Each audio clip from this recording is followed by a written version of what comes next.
8월 9일 토요일 경건의 시간을 갖도록 하겠습니다. 기도하겠습니다.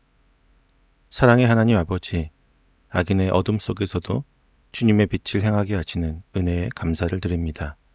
이 시간 저희의 마음을 붙드시고 오직 주님께만 시선을 고정하게 하여 주옵소서.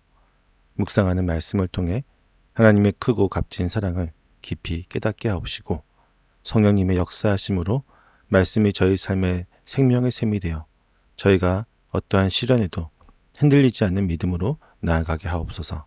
예수님의 이름으로 기도드립니다. 아멘. 시편 36편을 함께 보겠습니다. 같이 읽습니다. 악인의 마음 깊은 곳에는 반역의 충동만 있어 그의 눈에는 하나님을 두려워하는 기색이 조금도 없습니다. 그의 눈빛은 지나치게 의기양양하고 제 잘못을 찾아내 버릴 생각은 전혀 없습니다. 그의 입에서 나오는 말이란 사기와 속임수뿐이니 슬기를 짜내어서 좋은 일을 하기는 이미 틀렸습니다. 잠자리에 들어서도 남 속일 궁리나 하고 범죄의 길을 고집하며 한사코 악을 버리려고 하지 않습니다. 주님의 한결같은 사랑은 하늘에 가득 차 있고 주님의 미쁘심은 궁창에 사무쳐 있습니다. 주님의 의로우심은 우람한 산줄기 같고 주님의 공평하심은 깊고 깊은 심연과도 같습니다. 주님은 사람과 짐승을 똑같이 돌보십니다. 하나님, 주님의 한결같은 사랑이 어찌 그리 값집니까? 사람들이 주님의 날개 그늘 아래로 피하여 숨습니다. 주님의 집에 있는 기름진 것으로 그들이 배불리 먹고 주님이 그들에게 주님의 시내에서 단물을 마시게 합니다.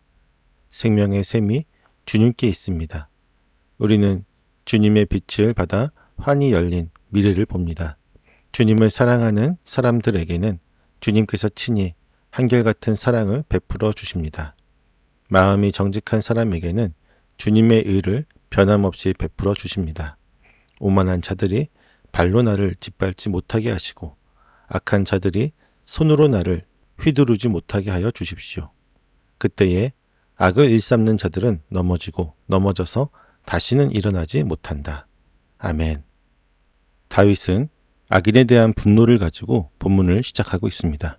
다윗은 악한 사람들에 대한 깊은 통찰력을 보이고 있습니다. 그는 악인의 가장 근본적인 문제가 겉으로 드러나는 죄악된 행위 이전에 그들의 마음 깊은 곳에 있는 반역의 충동이라는 것을 꿰뚫어 보고 있습니다. 이 반역의 충동은 하나님을 향한 뿌리 깊은 거부와 대항의 상태를 의미합니다. 그 결과 악인들의 눈에는 하나님을 두려워하는 기색이 조금도 없습니다. 특히 그들이 하나님을 두려워하지 않는 것은 장차 임할 심판에 대한 두려움이 없기 때문입니다. 악인들은 하나님이 없거나 혹은 있다 하더라도 자신들을 심판할 능력이 없다고 생각합니다. 때문에 그들은 스스로를 이 우주의 중심이라고 생각하는 교만함으로 살아가고 있습니다. 그들에게는 죄에 대한 마땅한 경외심이 없으니 자신의 잘못을 스스로 찾아내어 버릴 생각이 전혀 없습니다. 그릇된 행동을 계속해서 반복하는 것입니다. 이러한 내면의 병든 상태는 그들의 말과 행동으로 고스란히 드러나고 있습니다. 그들의 입에서는 진실과 거리가 먼 사기와 속임수만 흘러나오며 그들의 지혜는 선한 일을 도모하기보다는 악한 계획을 세우는 데에만 사용되고 있습니다. 심지어 밤에 잠자리에 들어서도 남을 해칠 궁리나 하며 한결같이 죄악의 길을 고집하고 악을 버리려는 마음이 조금도 없습니다. 다윗은 악인의 이러한 모습을 통해 하나님을 떠난 인간의 본성이 얼마나 깊이 병들어 있는지 생생하게 보여주고 있습니다. 또한 이 반역의 충동은 악인들의 마음뿐만 아니라 의인들 마음 속에도 끊임없이 속삭이며 우리를 교만과 안일함에 빠지지 않도록 가르쳐주고 있습니다. 다윗은 악인의 어두움 속에서 고개를 들어 빛을 향합니다. 그는 4절까지의 어두운 현실을 뒤로하고 5절부터는 하나님의 선하심과 영광을 찬양하기 시작합니다. 악인의 형태가 아무리 사악할지라도 하나님의 선하심은 그 모든 것을 압도하고도 남습니다.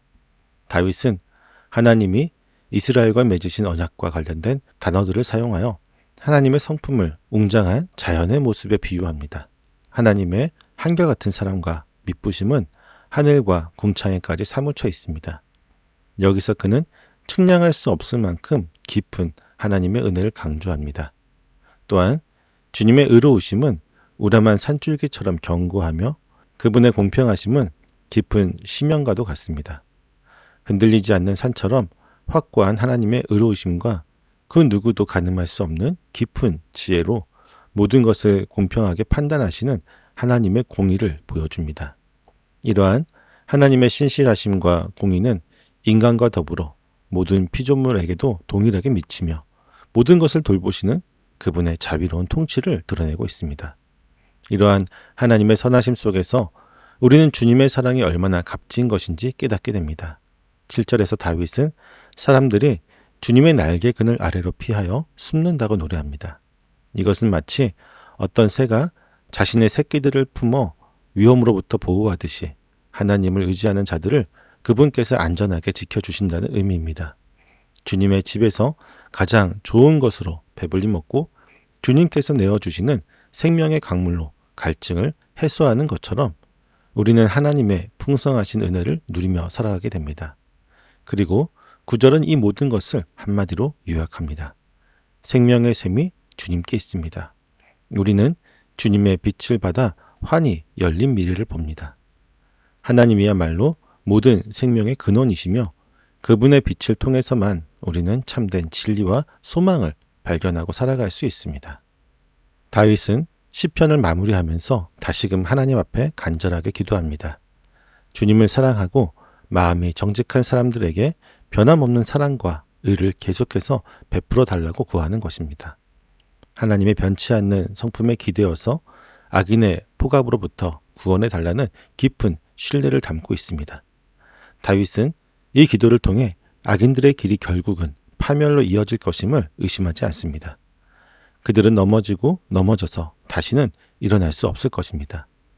우리의 삶을 돌아보면 악인의 길과 하나님의 길 사이에서 흔들릴 때가 많았음을 보게 됩니다. 악인의 형통함과 그들의 교만한 태도를 보며 때로는 좌절하기도 하고 하나님의 길을 걷는 것이 과연 옳은 것인지 의심하기도 합니다. 그러나 오늘 시편은 우리에게 분명한 진리를 선포합니다. 세상의 모든 어둠을 압도하는 하나님의 크고 값진 사랑이 있음을 기억하라고 말입니다.